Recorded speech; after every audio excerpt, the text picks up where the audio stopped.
Hi, I'm Tony Coccagna, and welcome to the Coach Joe Lombardi Show. I'm here with IUP basketball coach Joe Lombardi, whose team is 18-5 overall, 14-2 in the PSAC, and tied in first place in the West Division. And the Crimson Hawks are coming off two more wins last week, winning in dramatic fashion at Slippery Rock and then beating Gannon here at home. Coach, first, if you can, a update on Malik Miller, who was injured in that grease fire last week. Malik was in training room yesterday. He came back to school. The good news was on Friday they said they had concern that one of the burns on his thumb was a third-degree burn. They might have to graft something, and they found out it was just second degree. So there's still a healing process, but that was good news. If they had to do surgery on it, he might have been out for the year. So probably not going to be back for another 10 days, 2 weeks. They have to be very careful with the that won't have any infections on that. So on the number of the burns, he has burns on his leg, on his hands, and a couple on his face, but those are very small. So we're happy for Malik. We're happy that he's on his way back to recovery. Shouldn't be without any problems, but we do miss him. Not only as a young man, but being around, but we miss his production on the court. So. But some other guys have stepped up and filled in very well this past week at least. So you go to Slippery Rock. They're long, athletic, talented, and you don't have Malik. You have a short bench, basically playing with six guys. You win it on Anthony Glover Jr.'s three-pointer with just a few seconds to go. How'd you pull that one out? That's a good question, Tony. Don't always have the answers. Sometimes. First of all, our guys competed really hard. Okay, they probably lead the country in rebounding. So and they stay in games and they just overwhelm you a little bit with their physicalness. We competed well in that area, and I think the guys just had a lot of resolve. And just kept staying with it. And then we had some good fortune. They were up one, missed the free throw, front end and 1-on-1, so we were down one. And my son, who's coaching at Moorhead, joked around, that was great coaching there at the end. Just give the ball to Glover and clear out. And I just told him, I said, it's not the coaching at the end of the games. It's just trying to get the ball in the right guy's hands and let him make a play. And Glover fortunately did that, and it was rewarding because he's a senior who's put a lot of time into it. And so we've had some fortunate games. We've won 3 now at last possession of the buzzer, and but we got back on track against Gannon, and we didn't need a buzzer beater this past Saturday. Yeah, so you have Gannon, another really good team. Another team that really gets after it defensively and can rebound. And you have a little more help off the bench. You get Dylan Benton coming in and giving you some good minutes, and you make 12 threes, including 6 at the start of the second half that really get you some separation. How big is that? Making threes is it's not only good because the points add up, but it also gives you a lot of, I think it gives you a lot of energy and a lot of momentum. So we were able to take the momentum, I think, to a 17-point lead, and then just kind of, compete and buy time, to the end of the game there. Never really totally felt threatened. But it was a great win against Gannon because their physicality, they just compete. Some teams just compete and play harder than others. And they all compete a little bit more when they play IUP. But Gannon competes against everybody they play, and that's a testimony to their coach. And, they've been an NCAA-type team over the last 3, 4, 5 years. Great tradition there, Gannon. So anytime you can beat them, it's it's a very rewarding night. The Slippery Rock game, Cobo Diaz had a great game that night, followed up again at Gannon. He'd been struggling a little bit. I thought it was interesting what you had Coach Payne do with him as far as showing him some film to get him back on track. Can you talk about that a little bit? Well, guys being able to perform, it's always a combination of things. A lot of times it's just physical development, but a lot of times it's mental and a confidence thing. Big believer in that. And Cobo hadn't been playing his best, but he hadn't been healthy either. Early in this week, he was pain-free, so he got to do workouts. The workouts breeded confidence. The pain-free breeded confidence, and the film breeded confidence. So I think it was a lot of things played into that, to his performance. And And hopefully that's the player that was a player of the year in the league last year, and hopefully we can continue to see that throughout throughout the rest of the season. But big part of it all starts with him being healthy. If he's not healthy, then he can't work out. And he can't work out, then the snowball goes the other way. So it's good to see that, and hopefully he can maintain it.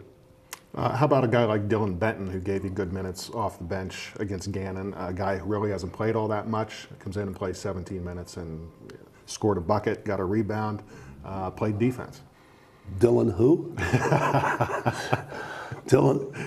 Dylan he's a freshman, and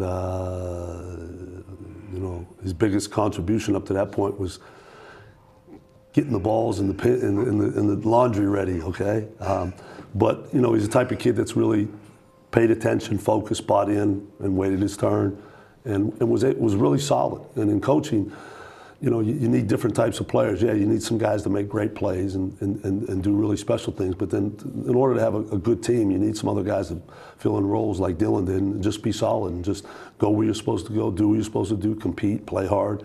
And that's what he gives us. He's got a little bit of length for his size. He made some other very good defensive plays, I think, when he was in there.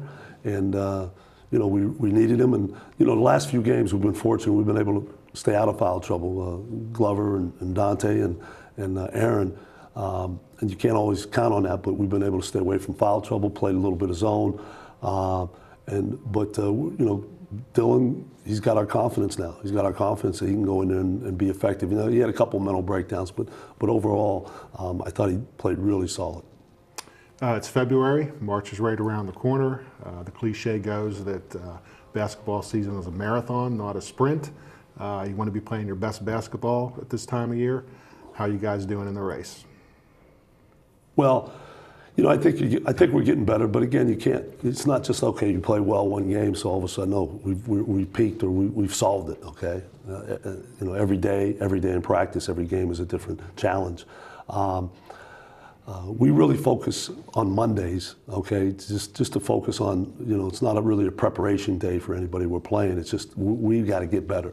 And guys get all of them get workouts in the mornings or early afternoon.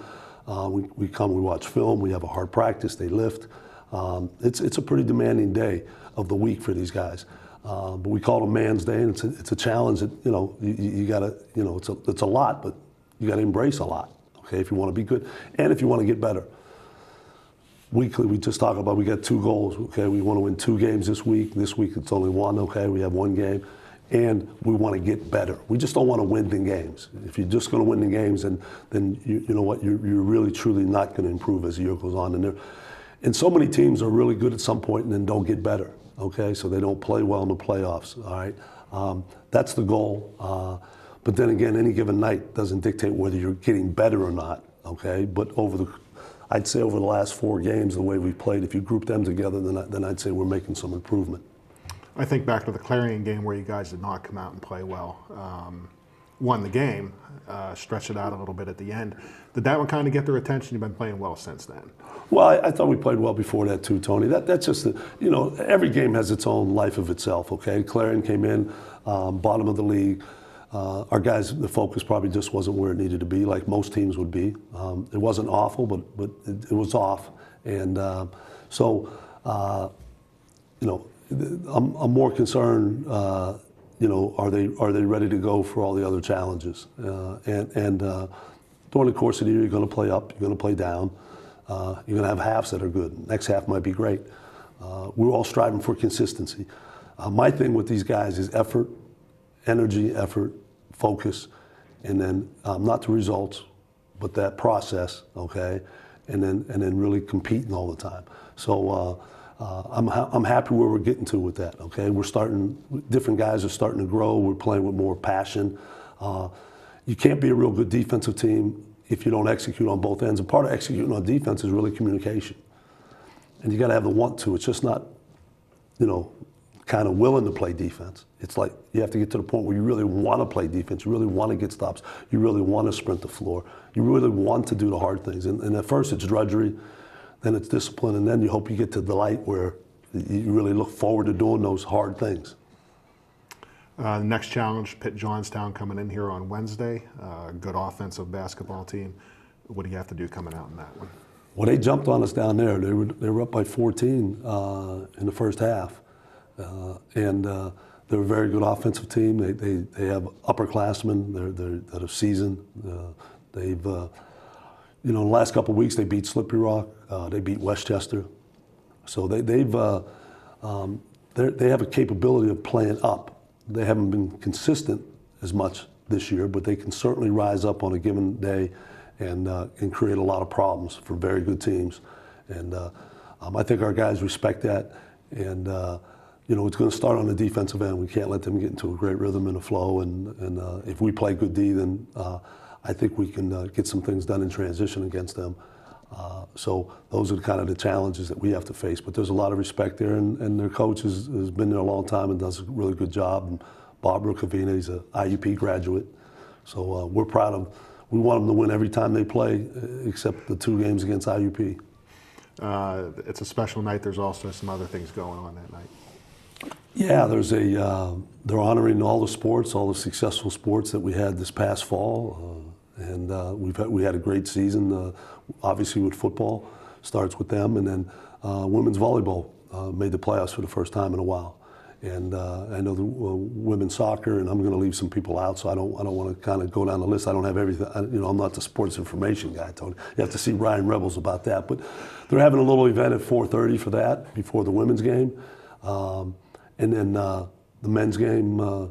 We have what we call Faith Night, and Scott Wagoner from Fellowship of Christian Athletes on campus has joined along with the athletic department to offer this opportunity. And really what it was is we distribute a lot of vouchers to many different denominations throughout Indiana, and in order to bring them together. And then at the end of it, we kind of took it off the Pirates. They have this every year, the Pittsburgh Pirates, and Scott and I and a few other people went down to it this year. But they have some people afterwards speak.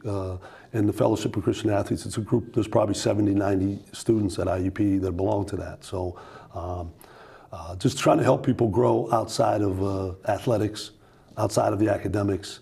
And that's what, that's what, so we're glad Scott can join in with us and use this as a platform. If people want to stay, they can stay. If they're ready to head home after that 6-hour, if they get here at 4 for the event and it's 10 o'clock and we want to go, that's fine too. But the opportunity's there, and we hope some people can join us. No game on Saturday, it's your bye week. Is it coming at a good time, especially with 3 games coming up the following week? I don't try to figure that out, Tony. I mean, we just, sometimes we'd rather stay on the schedule. You can say you get rest, you stay on the schedule. We'll just take each challenge and try to overcome it as it comes. The challenge there is, can we have good practices on Thursday, Friday, and Saturday since we don't play till Monday? That'll be the challenge. So we'll just take that as it comes. Maybe it gives Malik a little bit of time. Maybe he'll be back by that Monday game. Probably not, but maybe. So if there's any good out of it, maybe that might be it. Okay, Coach. Thanks for joining us. We'll see you Wednesday. My pleasure, Tony. Thank you. Good luck and go get 'em. Woo, woo, woo, woo, woo, woo, woo, woo, woo, woo, woo, woo, woo.